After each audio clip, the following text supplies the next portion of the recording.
Estamos aqui com o nosso convidado de hoje, pastor Márcio Goulart.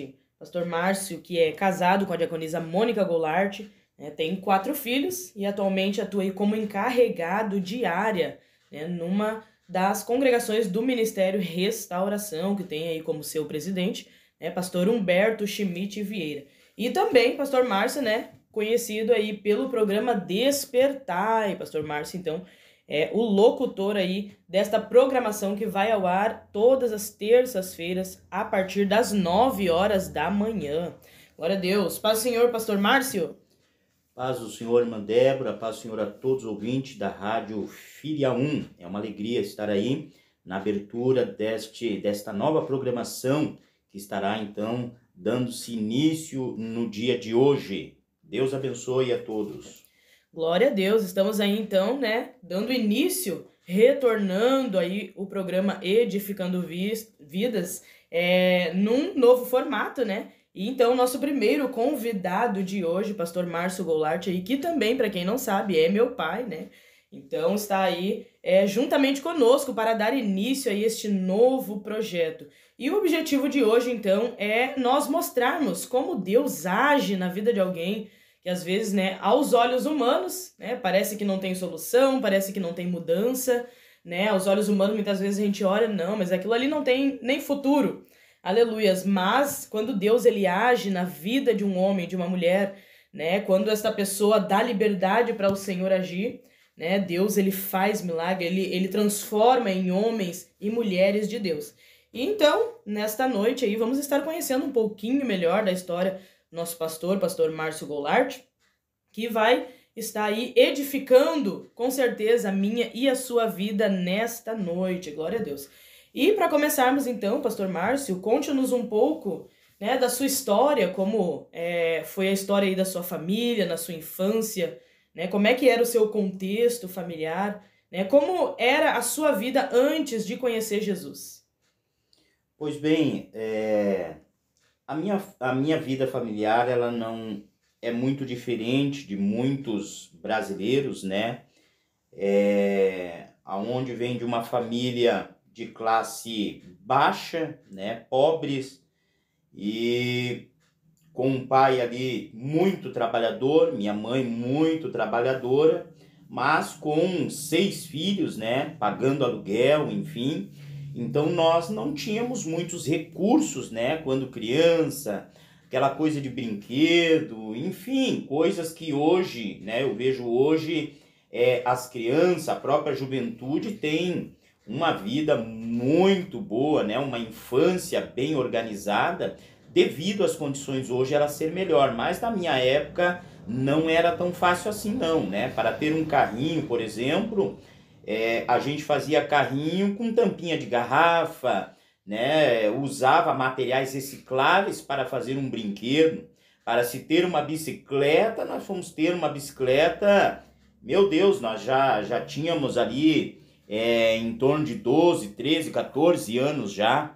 Então a nossa infância, a minha infância, dos meus irmãos, foi uma infância bem sofrida, não foi fácil, não foi fácil, tanto no tempo de escola, muito bullying, devido até mesmo a raça negra, ela na época era bem mais discriminada do que é hoje, então a gente sofria muito bullying, às vezes na escola, aonde todo mundo tinha ali a sua mochila, tinha um calçado novo, tinha uma roupa nova, e nós tínhamos que ir para a escola, às vezes, com um caderno dentro de um saco de 5 quilos de arroz, Eu me lembro até agora, o arroz Canoas da época, eu morava em Canoas, então tinha esse arroz Canoas, e naquele saco a gente botava o material escolar para ir à escola, aquilo era a nossa mochila, E assim por diante. Então, a nossa infância realmente ela não foi uma infância muito fácil,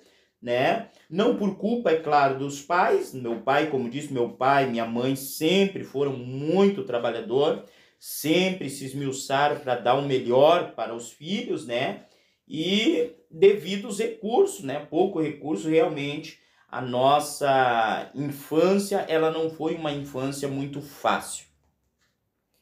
Podemos ver então aí, né, que realmente, né, foi um contexto aí bem complicado, né, bem difícil para uma criança. Realmente hoje em dia as coisas são bem diferentes, né? Posso dizer por mim mesmo que, né, claro que quando era mais nova não tínhamos tudo, mas com certeza a minha realidade foi um pouco diferente, né, da do senhor como pai. E, né, como nós sabemos, na sua família também, né, a avó chegou a ser escrava, né? Como o senhor já contou para nós, a avó chegou a ser escrava, a trabalhar aí por um prato de comida, pelo que eu sei, pelo menos. Exatamente, a minha mãe, né, a minha mãe, ela trabalhou em serviço análogo à escravidão, né, porque trabalhava o dia inteiro aí para ganhar comer um prato de alimento, vamos dizer assim, né, bem no começo. Então não foi muito fácil a vida, nem por parte da minha mãe, que perdeu seus pais ainda criança, se não me falha a memória. Eu não conheci os meus avós por parte da minha mãe, né? E inclusive ela mesma está há muitos anos longe da família, isso muitos anos mesmo, não conhece, não teve mais contato com as irmãs, perdeu os pais novo. Então a minha mãe também teve uma vida bastante sofrida, né? Bastante sofrida mesmo, é uma guerreira. Hoje, quem olha a vida dela hoje e vê a história dela também vai tomar esta conclusão. E também o meu pai, né, muito pouco falou sobre os meus avós por parte de pai, que eu também não conheci. Eu conheci parte que criou ele depois, né, mas eu não tive contato com meus avós por parte de pai e nem por parte de mãe, né? Então, era uma situação bem complicada, né? Bem complicada. Questão religiosa, a família é toda de religião de matriz africana, né? Umbanda, Quimbanda, o Candomblé. Então toda a família ela era envolvida com religiões de origem de matriz africana.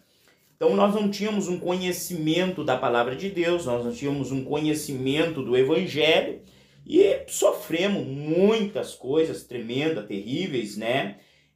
Pelo fato de não conhecer esta poderosa palavra de Deus, né, que tem poder para transformar, para libertar, para curar, enfim, para formar uma nova criatura. Então nós não tínhamos esse contato. Então, de uma família bastante sofrida, de uma família bastante sem uma visão ampla, né, até mesmo na criação de um lar, de uma família, na estrutura, né? Então, esse foi o contexto familiar em que nós entramos, em que nós vivemos, vamos dizer assim. Depois, pegando aí uma certa idade de maior aí, eu me recordo que nós saímos da cidade de Esteio. Eu sou natural da cidade de Esteio, né? Me criei ali e logo tinha saído as casas populares na cidade de Canoas, mais precisamente no bairro Guajuvira.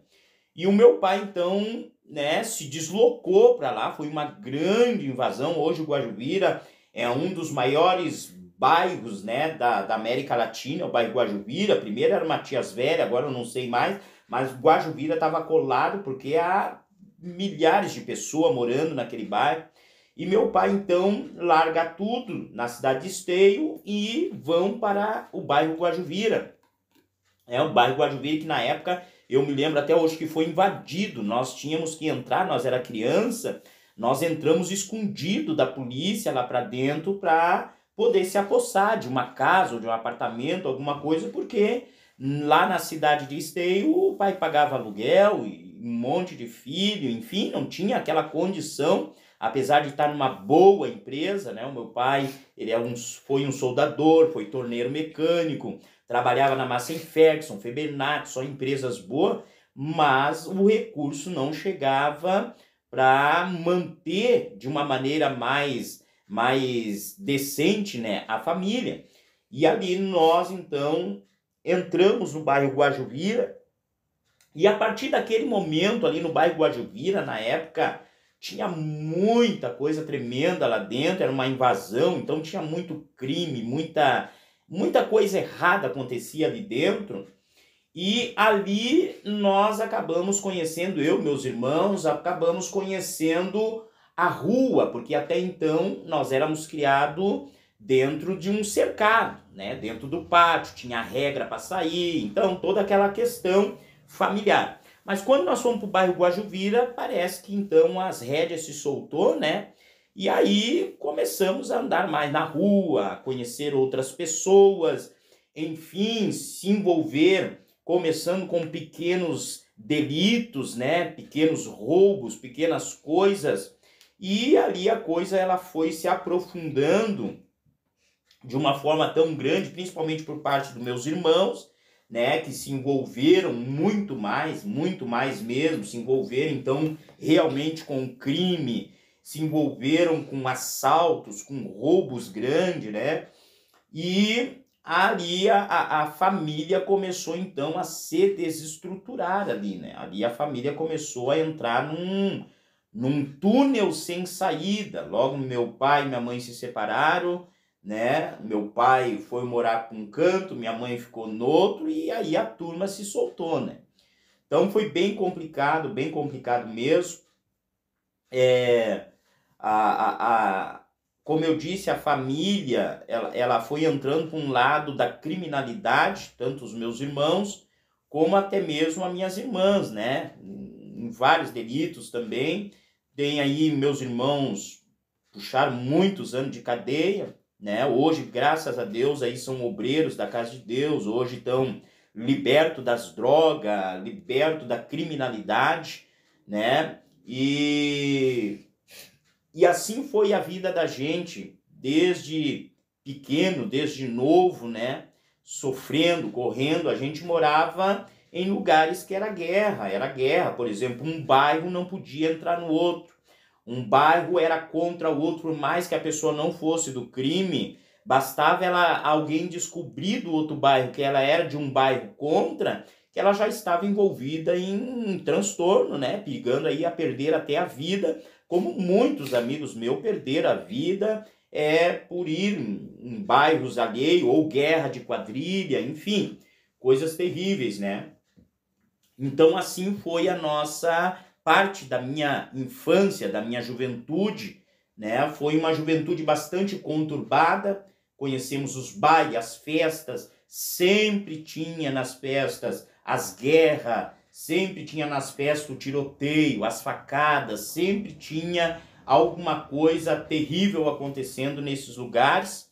E esse foi o ambiente que a gente foi se aprofundando, vamos dizer assim, né, no decorrer conforme a gente foi pegando uma maturidade. Então nós podemos ver aí, né, que realmente se envolveram, né, em diversas coisas. Hoje a gente vê muitos jovens, infelizmente, entrando para a vida do crime. Infelizmente nós sabemos que o meio que a gente vive nos influencia bastante. E foi como o senhor explica aí, que quando foram para este bairro onde acabou se juntando muitas pessoas, né, acabaram criando uma liberdade maior com a separação dos pais também. Nós vemos a importância aí que é uma estrutura familiar também, tendo sempre ali, né, os dois juntos. E quando há separações, geralmente, né, às vezes acontece de não conseguir dar conta de tudo, aquele que ficou com os filhos, né? Principalmente quando é uma família grande dessa forma, né? E como o pastor aí já nos contou, né, um pouco aí da sua adolescência e juventude, né, se envolveu em festas aí, e nós vemos que realmente é a realidade de muitos jovens, né? Nós vemos que até mesmo filhos de cristãos, né, jovens aí que enquanto estavam na casa dos pais, né, estavam na presença do Senhor, e infelizmente hoje, né, quem sabe você aí que nos escuta, né, está vivendo essa realidade de o filho ter saído, de a filha ter saído, né, e se envolvido, então com certeza você entende, né, um pouco de como foi isso. E pastor Márcio, né, depois de nós sabermos um pouco sobre a sua infância, sobre a sua adolescência, né, o senhor acabou conhecendo Jesus, foi o primeiro da família, né, a conhecer Jesus? Como que isso aconteceu? Em que momento, mais ou menos com que idade o senhor conheceu Jesus? Pois bem, irmã Débora, eu acredito, né, o meu encontro com Jesus, ele foi algo inusitado, né? Foi algo assim que é difícil até da gente dizer, porque eu tive a oportunidade de algumas pessoas falar do evangelho para mim, né, muito antes de eu me converter, e eu nunca dei ouvido a isso.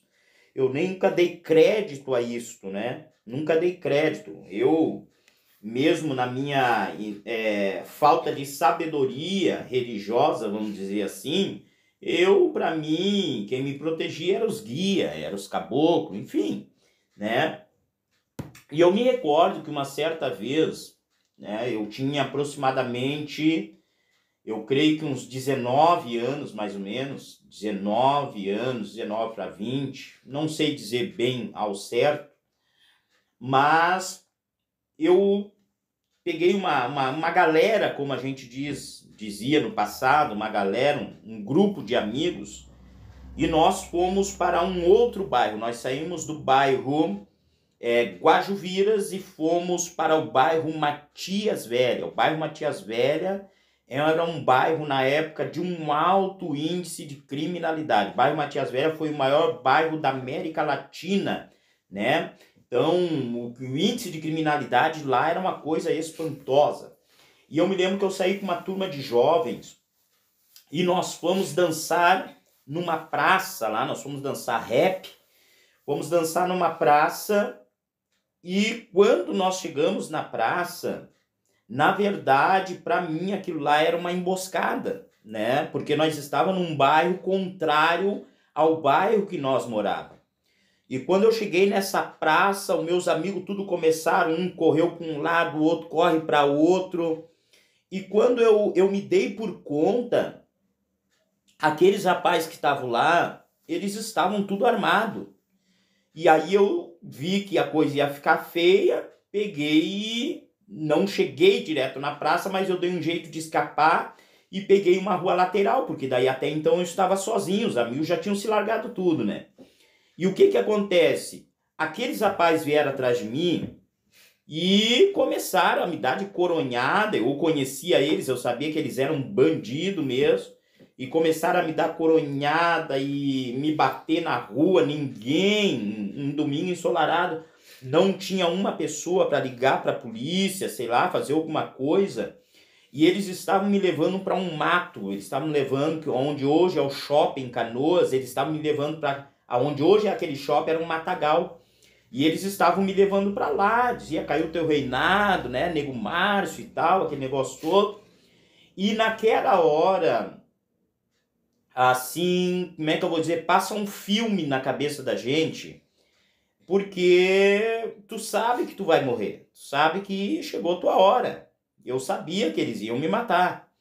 Então passou um filme na minha cabeça, lembrança de pai, de mãe, de enfim, amigos. E na minha mente eu lembrei de pessoas que falaram do evangelho para mim.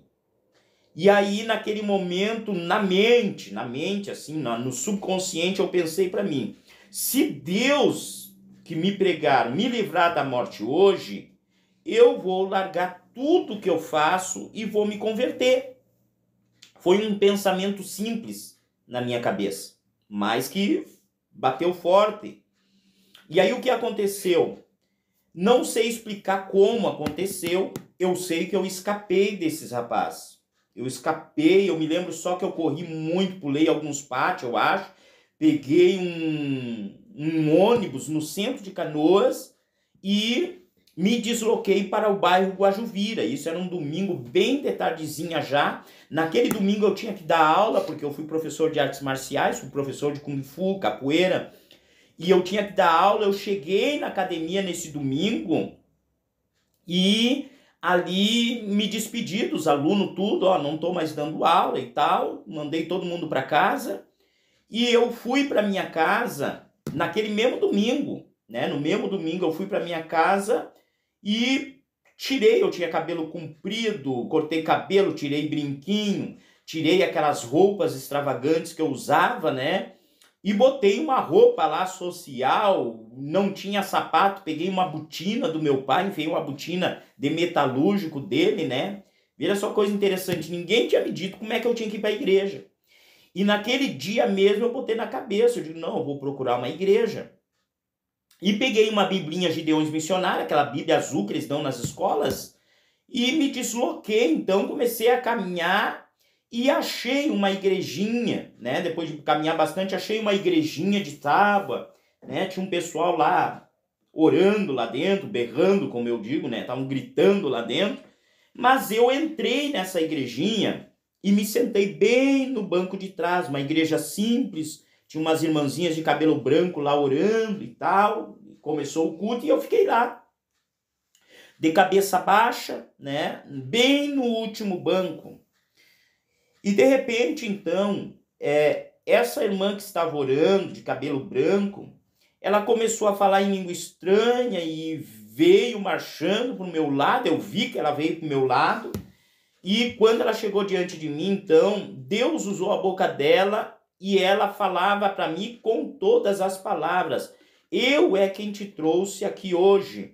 Eu que te livrei da morte hoje. Eu te trouxe aqui porque eu quero falar contigo. E eu fiquei pensando, mas como? Se eu estava lá no bairro Matias Velho, ficava 20 e poucos quilômetros da onde a igrejinha era, ela nem me viu lá, como é que sabia o que se passou naquele dia na minha vida?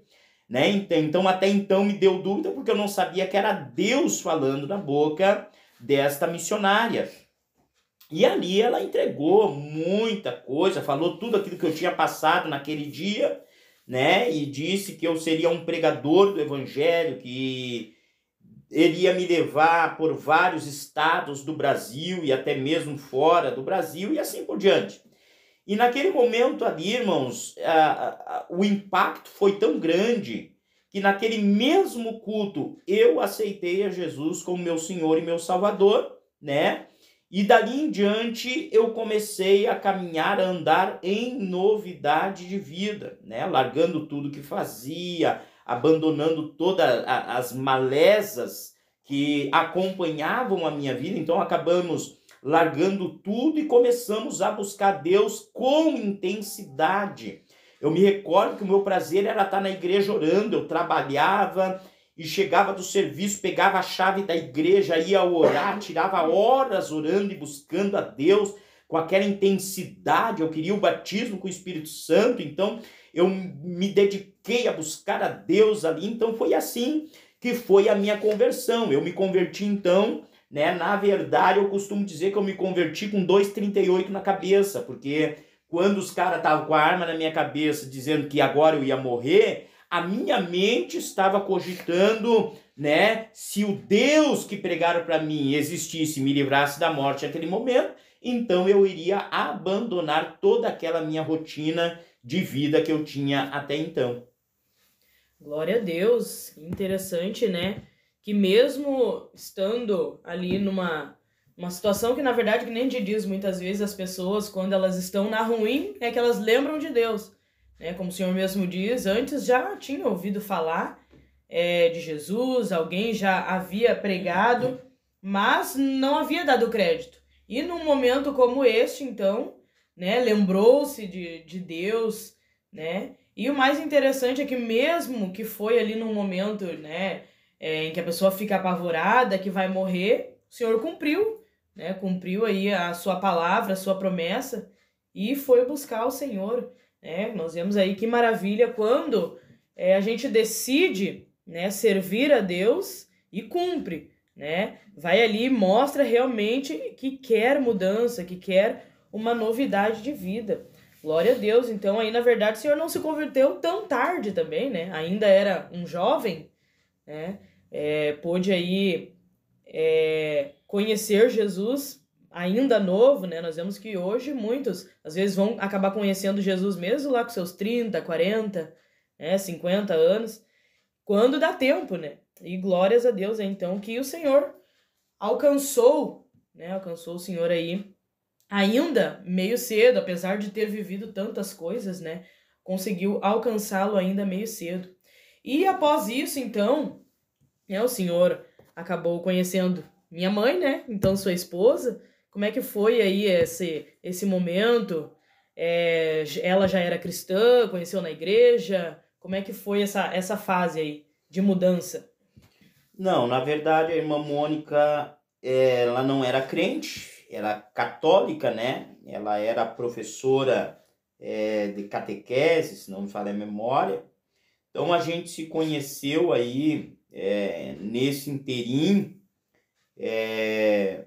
e acabou então, na verdade nós fomos nos casar, eu acredito que foi um ano depois que nós convertemos, não me lembro agora muito bem, né? Tem alguma fraqueza na mente nessa área de marcar datas, né? Eu tenho essa dificuldade, mas logo que eu vim para Jesus, então, né? Logo que eu vim para Jesus, ela também veio. Eu vim primeiro, depois ela veio, mas foi muito próximo, né?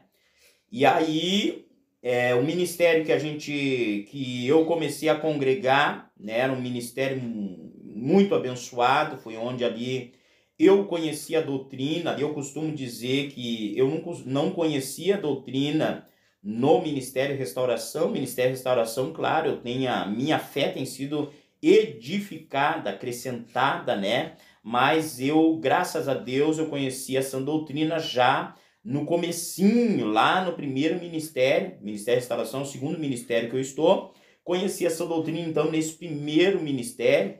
E ali, para que eu pudesse entrar em comunhão, tinha que casar, né? E ali, então, se reuniram, nos ajudaram e a gente pôde casar, eu e a irmã Mônica. E logo que casamos, então, descemos as águas do batismo, né? Descemos as águas do batismo lá no rio, em Guaíba, na cidade de Guaíba ali, pois o Ministério Geral, ele era ali, do Ministério Antigo. Então, ali nós descemos as águas na mesma data, né? E, graças a Deus, estamos aí junto até os dias de hoje, né? Glória a Deus. E, né, como o senhor já disse, o Ministério Restauração não foi o primeiro, né? Mas sim é o segundo. Mas o senhor já começou a ver as promessas de Deus se cumprir ainda quando estava nesse antigo ministério, né? Foi onde aí, depois de um tempo, o senhor passou, então, a fazer a obra de Deus, a ser integrado. Como é que aconteceu esse chamado, esse entendimento de que o senhor tinha, né, um chamado aí para a obra missionária, que foi a forma que o senhor começou, onde foi o primeiro lugar? Na verdade, tudo foi gradativamente. As promessas de Deus, elas se cumprem gradativamente, né? A gente tem que ter paciência. E no tempo de Deus, no momento de Deus, vai se cumprir. Nesse interim, eu trabalhava numa empresa, mas já pastoreava a igreja, já cuidava de igreja. Eu era um diácono, mas atendia igrejas, atendia trabalhos evangelísticos em tendas, enfim, coordenava a juventude, também fui líder de jovem. A gente tinha uma dinâmica muito boa, né, subindo monte, né, lá tem um tal do Monte Itaculumi, né, e a gente muito subiu aquele monte, campanhas, vigílias. Então a minha rotina ela era essa, fim de semana eu sempre estava ou no monte ou em alguma vigília, né, aleluia, junto com uma equipe de jovens, buscando a Deus, buscando o batismo com o Espírito Santo, né, e foi uma bênção de Deus. Então, eu já cuidava trabalhos, congregações, subcongregações, pontos de pregação, e ali logo surgiu a oportunidade. Também fizemos um trabalho no ano de 98, nós começamos, foi a data, eu acho, do batismo, logo que nós se batizamos, porque eu já estava na igreja há mais de um ano, me batizei e começamos a fazer um trabalho dentro do Presídio Central em Porto Alegre. Hoje é a cadeia pública, né? Mas naquela época, em 98, era mais conhecido como Presídio Central. E começamos a trabalhar ali dentro do sistema penitenciário, junto com um irmão abençoado que tinha lá, um ex-militar, e era uma benção. Eu me lembro até hoje que muitos que eu conheci na rua, de pessoas que jogavam bola comigo na rua, vamos dizer, estavam lá presos. Eu encontrei eles dentro das cadeias, né? Aleluia. E ali começou esse trabalho, né? Então, cuidando da congregação, fazendo trabalho dentro do sistema prisional.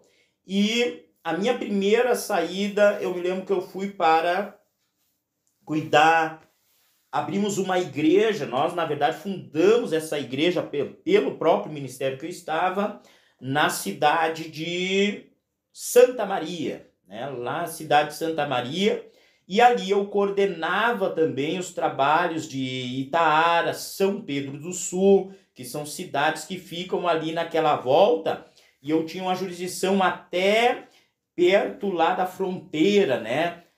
Eu me esqueci o nome da cidade agora, mas fica quase na fronteira com a Argentina ali. A gente era coordenador desse trabalho, fizemos um trabalho ali tremendo na cidade de Santa Maria, num dos piores bairros da cidade, que era o Sem Teto, aonde as pessoas que iam naqueles cultos era tudo traficante, era tudo bandido, muitas das vezes pedindo para me guardar uma faca, pedindo para guardar um revólver, para eles assistir o culto. Era uma coisa muito complicada, mas ali nós começamos a ter uma experiência, né, com Deus diante da necessidade da pregação do evangelho. Então nós cuidamos muitos trabalhos, muitas obras, e num desses retornos para a cidade de Canoas, depois de alguns anos fora, retornamos para a cidade de Canoas, e aí, aprove a Deus, me lembro que nós retornamos, acho que foi em 2004, no comecinho, final de 2003, começo de 2004, né?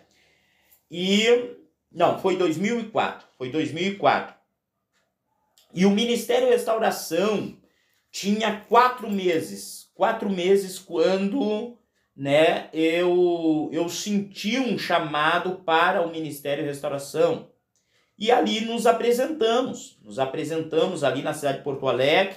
Eu não me recordo agora o nome do lugar, a sede não era na Voluntário, né? A sede ela teve em vários lugares, mas eu me lembro que nos apresentamos ali, né? Tinha a nossa saudosa irmã Maria, que era do outro ministério também, fui pastor dela, e ela passou para o Ministério de Restauração, uma senhora muito experiente, e ela me apresentou então ao pastor Humberto, né? Ela me apresentou ao pastor Humberto. Nessa época eu já era evangelista no outro ministério, eu já tinha em torno aí de 7, 8 anos de ministério no outro. O ministério tinha 4 meses e eu então aderi ao ministério. E aí o pastor Humberto recebeu tudo e me apresentou ao nosso amado pastor Alvacir Gonçalves, pastor Alvacir, que pastoreava a área, né, de Canoas, eu morando em Canoas, então ele me apresentou diretamente ao pastor Alvacir, e ali eu me recordo até hoje, o pastor Alvacir, né, com aquele jeitão dele, abraçou tudo, recebeu, e ele perguntou para mim qual cargo eclesiástico que eu tinha no outro ministério. Eu digo, pastor, eu sou evangelista, né, sou evangelista no outro ministério, exercia essa função no outro ministério, tanto é que eu trabalhava mais com culto ao ar livre, pregação ao ar livre, itinerante, era algo tremendo, né? Coisas maravilhosas vi Deus fazer, né, no ministério itinerante. E o pastor Alvacir olhou bem para mim e disse assim, meu irmão, eu te recebo, mas tu vai ter que entrar como membro. Eu disse prontamente, eu disse, não, pastor, não tem problema. Para mim, o cargo, eu vou continuar sendo o mesmo. O que eu faço agora com o cargo de evangelista, se eu não tiver ele, eu vou continuar fazendo a mesma coisa.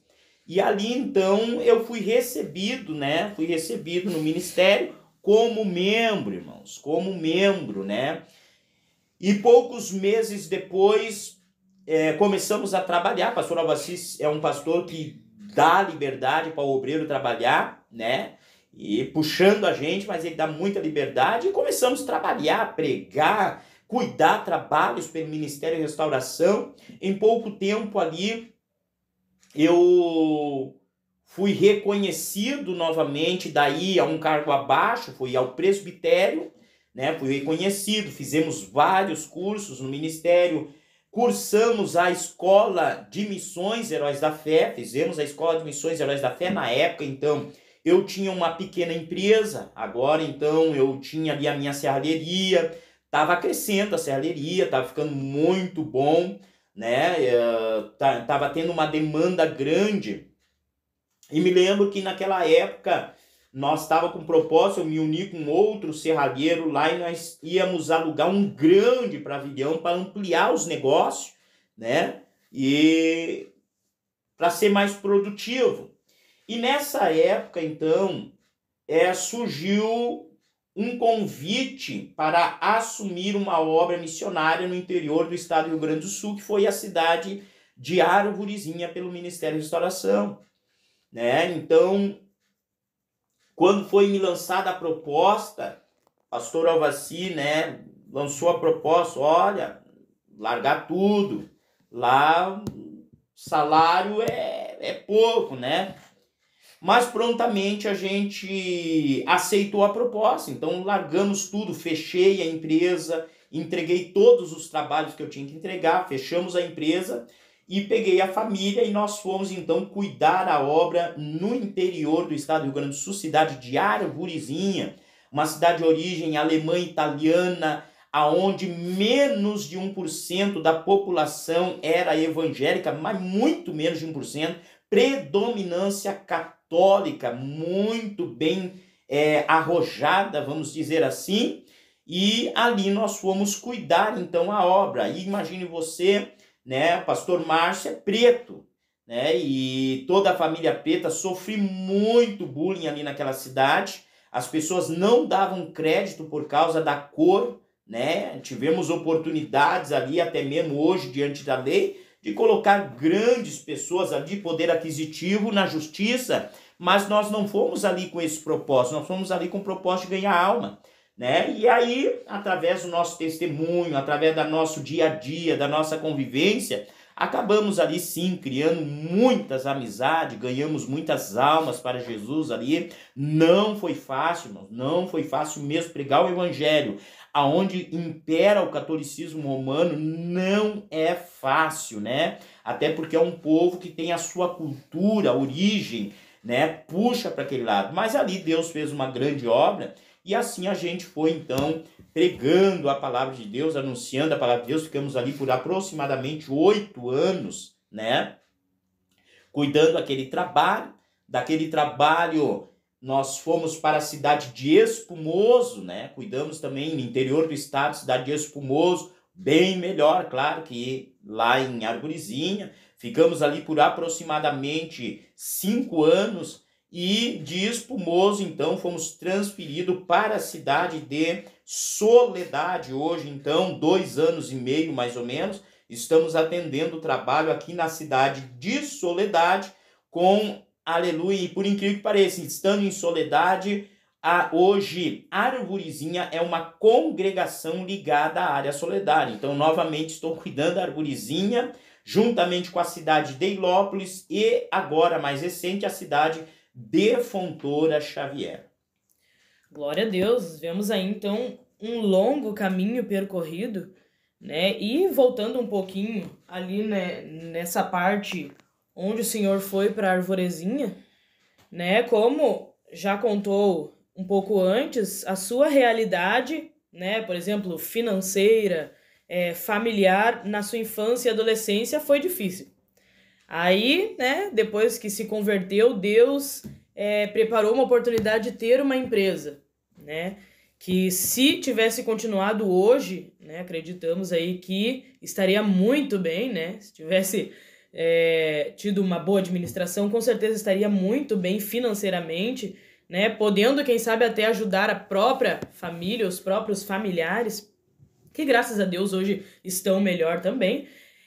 Mas nós vemos aí esse contexto de que o senhor teve a oportunidade de ter uma vida boa, né? Digamos assim, falando materialmente, financeiramente, e o senhor chama, né? O senhor o chama para a obra. E como o senhor mesmo disse, ganhando bem pouco. Que na época era o salário mínimo, né? Da época. Que era muito menos do que R$1.000, vamos dizer assim, para não dizer valores. Era muito menos do que R$1.000, né? Hoje o salário mínimo é 1.300 e alguma coisa, né? E era muito, muito menos que isso, a metade disso praticamente.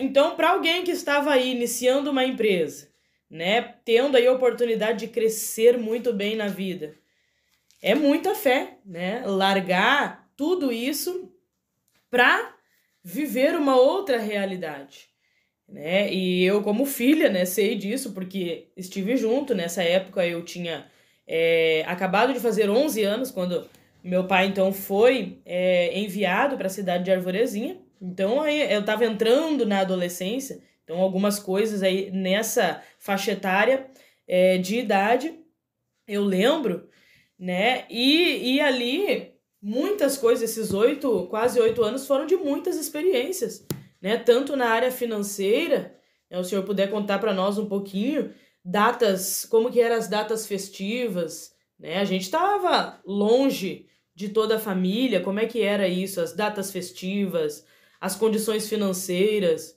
né? O senhor mesmo ganhando pouco, às vezes tinha que pagar contas da igreja, né? Na verdade, o que acontece, quase sempre, mesmo eu ganhando a prebenda, era uma ajuda, nem chamava prebenda, era ajuda de custo, porque o ministério nem considerava como se fosse uma prebenda, salário, né? Era uma ajuda de custo.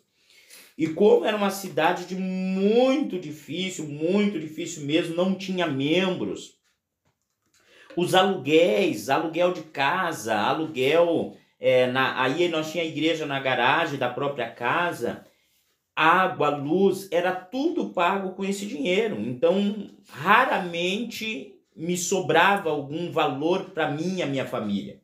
Mas, no entanto, Deus nunca deixou faltar nada, né? No entanto, sempre tinha o que comer, sempre tinha alguma coisa, Deus sempre fazia. Nas datas festivas era interessante, irmão, porque nós não tinha condições. Fim de ano, né? Principalmente os fim de ano, eu me recordo que não tinha dinheiro para viajar, não tinha dinheiro para comer um churrasquinho, não tinha dinheiro para comprar presente para as crianças. Irmãos, não era fácil, irmão, não era fácil mesmo. E eu me recordo de que fica gravado, tem coisas que fica gravado na mente da gente. Nós não tínhamos nada no final de ano para comer, né? Só ali o grosso mesmo, né? Um arroz, um feijão, todo mundo assando carne, as crianças passando na rua com brinquedos, né? E a gente não poder dar para os nossos filhos devido à situação financeira ser estreita. E me recordo que a gente não tinha dinheiro para uma carne, não tinha nada, e todo mundo assando aquela carne. E do lado da nossa casa tinha uma senhora que ela trabalhava com uma umbanda, né? De religião de origem matriz africana. E ali aquela senhora, num dia de Natal, assaram carne lá, e daqui a pouco o filho dela, perdão, o filho dela se apresentou lá, chegou lá e disse: olha, você não fica brava, a gente assou muita carne ali, não querem, né? E ali aquele homem chegou ali com, se não me falha a memória, foi 2 espetos de carne, mais um doce ali, que eu acho que foi uma torta de bolacha, tudo coisa que nós não tinha. E capaz que nós ia rejeitar, irmão, tava precisando comer uma carninha ali, né? Mesmo nós sabendo que eles ali mexiam os pauzinhos, nós pegamos, oramos por aquilo e a família mandou ver. Comemos ali aquele alimento, né? Daí o nosso fim de ano foi completo. Tinha carne assada, tinha doce, aleluia. Deus pelejou, Deus trabalhou. Então são coisas que ficam marcadas no coração da gente. E até os dias de hoje, irmão, até os dias de hoje, né? Não é fácil um pastor, né? Qualquer pastor, não é um e nem outro, qualquer pastor do Ministério de Restauração. Quem sabe tem alguém aí que seja de outro ministério, está ouvindo a programação, né? Nós sabemos que existem pastores que ganham tranquilamente 5, 6, 10 salários mínimos. No Ministério de Restauração, os pastores não ganham maior, irmão. Nem os pastores do Ministério de Restauração ganham que um trabalhador normal, braçal aí ganha. Mire um pouquinho, entendeu? Né? Mire um pouquinho. Olha, não se iluda achar que a gente ganha montões de dinheiro. Então é muito apertado, mas Deus, ele tem provido todas as coisas, Deus, ele tem provido o mantimento, Deus ele tem provido as necessidades. É fácil? Não é fácil, mas não tem faltado, tá? Não tem faltado, seja roupa, seja um móvel mesmo. Me lembro que em Arvorezinha não se tinha condições, a irmã Débora ia fazer 15 anos, a gente não tinha condições nenhuma de fazer nada para ela. Uma equipe, né, se mobilizou, fizeram uma festa para ela, ela ganhou quarto completo, né? Os meus filhos ganharam quartos completos, com cama, com colchão, né? Enfim, com tudo que você possa imaginar, tudo dado, tudo ganhado novo, vindo da loja. Então, Deus, ele sempre moveu a sua mão poderosa a nosso favor, né? E eu não me arrependo de ter abrido mão de ser empresário. Com certeza, como dizia a irmã Débora, hoje, não vou dizer, irmãos, que eu seria rico, mas eu teria uma estabilidade financeira muito boa, porque a serralheria, né, a metalúrgica, principalmente na região metropolitana, isso dá muito dinheiro, né? E eu já tinha bons clientes, eu tinha clientes advogados que não davam serviço para outras pessoas, médicos, eu tinha clientes, enfim, gente da alta sociedade, donos de supermercado, que só procuravam a mim para fazer os trabalhos, né? Então hoje eu poderia sim ter uma condição financeira bem avantajada, né? Mas não me arrependo do propósito que tomamos, né? De cumprir com o propósito, com o ID de Jesus, porque até aqui o Senhor tem nos ajudado, até aqui o Senhor tem mantido, até aqui o Senhor tem provido nas maiores das nossas necessidades. Glória a Deus, né? Deus, ele é fiel, ele é fiel. E nós vemos aí, então, é claro que não contamos tudo, né? Pastor Márcio aí não contou tudo, mas, né, vivemos coisas maravilhosas aí na obra de Deus, né? Milagres que o Senhor realizou, tanto na família, né, de enfermidade, quanto usou o próprio pastor, né, para alcançar outras pessoas que estavam ali possessas de demônios, atormentadas, principalmente na cidade de Arvorezinha, né? Muitas coisas aconteceram ali e através de alguém, né, que lá atrás não tinha perspectiva nenhuma de que fosse ser quem é hoje, né? E o Senhor então resgatou, foi o primeiro da família, né, a ser resgatado depois, né? Como o pastor já disse aí, seus irmãos, né? Um já é supervisor da juventude, outro trabalha na área do ensino, né? A sua mãe também se converteu, é cristã. Então é bênção de Deus, assim, tudo que o Senhor ele faz, tudo que ele opera na vida de alguém que muitas vezes a gente não diz que pode ter acontecido. Então aí na cidade de Arvorezinha, né, foi passado tantas coisas, tantas dificuldades, mas o Senhor ele esteve ali presente. Na cidade de Espumoso também, outros tipos de dificuldades, né? Mas Deus esteve ali presente também. Hoje, atualmente, na cidade de Soledade, Deus tem continuado sido presente. É claro que não estamos, cheios de muitas coisas, mas a realidade já é totalmente diferente. As condições, por mais que passe por algumas dificuldades, são melhores. Os filhos mais grandes, né? No meu caso, eu que sou a mais velha, com 25 anos já de idade, o mais novo vai fazer 17. Então, crescemos, graças a Deus, estamos aí na presença do Senhor, né? Podemos passar tantas coisas acompanhando o ministério, né, do nosso Pai, que querendo ou não, acabou gerando, né, algo dentro de nós como filhos também. E para honra e glória do Senhor, nós estamos aí. Então, nesta nossa primeira programação aí, Pastor Márcio esteve aí contando um pouco aí do seu testemunho, e eu volto a dizer, né, que Deus, ele é fiel e ele faz milagres, né? Quem sabe aí, você que não conhecia e agora saber da história do Pastor Márcio, né, pode pensar, como é que pode realmente alguém com a realidade que o pastor tinha ser hoje um pastor, ser hoje um mestre, né, um ensinador, trabalhar na área do ensino, servir a Deus, né, e ter também sido chamado pelo Senhor a largar, né, porque hoje em dia não é todo mundo que tem a fé de largar uma oportunidade de estabilidade para ir para algo que ainda é instável, né? Não vamos dizer assim que Deus ele nos abandona, ele nos larga num lugar para sofrer, não.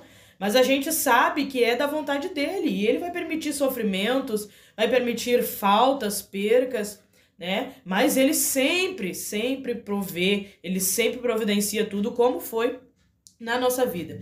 E para nós terminarmos então, Pastor Márcio, eu gostaria que o senhor deixasse aí uma palavra de edificação para os ouvintes, né? Quem sabe tenha irmãos, irmãs aí que estão nos escutando e que recém estão caminhando com Jesus, ou que já caminham há muito tempo, quem sabe não vê ainda as coisas se concretizarem, né? Que o senhor deixe uma palavra aí de edificação para os nossos ouvintes nesta noite.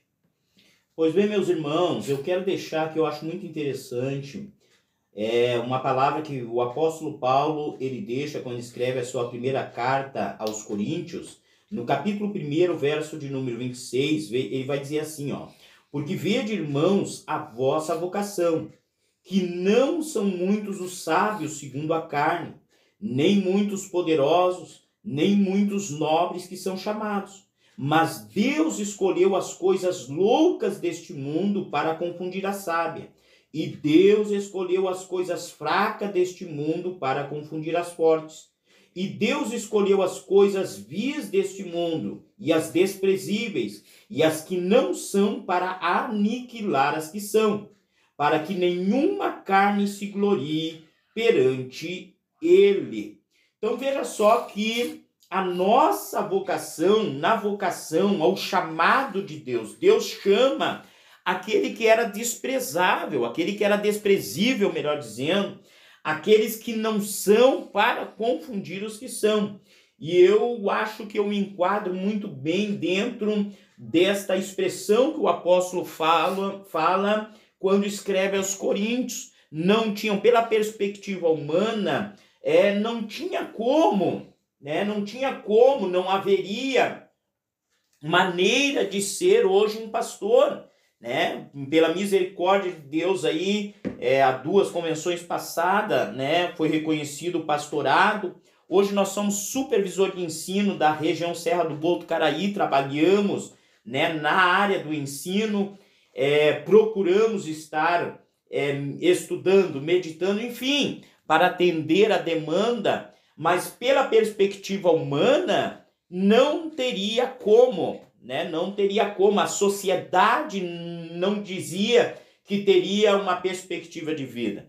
Então Deus pega aquilo que é desprezível, aquilo que não é, para confundir o que é, para que em tudo, diz a Bíblia, para que nenhuma carne se glorie perante ele. Nada é por mérito humano, mas tudo é para a glória, honra e o louvor do nome do Senhor, que nos resgatou da morte e do inferno e nos trouxe para o reino do seu amor. Então toda honra, toda glória seja dada ao nome de Jesus. E você que quem sabe aí não entende muitas vezes por que passa tanta luta, tanta prova, claro que esse período, que já estamos aqui em quase 1 hora falando, mas não tem como falar de forma mais ampla, né? Porque aí teria que pegar aí quantas horas de programa de rádio para falar todas as provas, todas as lutas, todas as tribulações que se passou, aleluia, o que fizemos para caminhar por cima desses problemas, não teria tempo para expressar. Porém, em tudo, Deus nos deu grande vitória. Em tudo, Deus nos deu livramento, muitas orações, muitas lágrimas, muitos jejuns, enfim, muito, mas Deus em todas as coisas deu-nos vitória, porque maior é aquele que está conosco do que aquele que está lá fora. Que Deus abençoe a vida de cada um dos nossos irmãos que estão aí na escuta desta programação nesta sexta-feira. Que Deus abençoe a cada um, em nome de Jesus. Glória a Deus. Então fica aí, né, para a sua edificação. Deus pega, então, aqueles que não são, para confundir os que são. Então não pense aí, quem sabe você pensa, eu não sei fazer nada, eu ainda não entendo o meu chamado.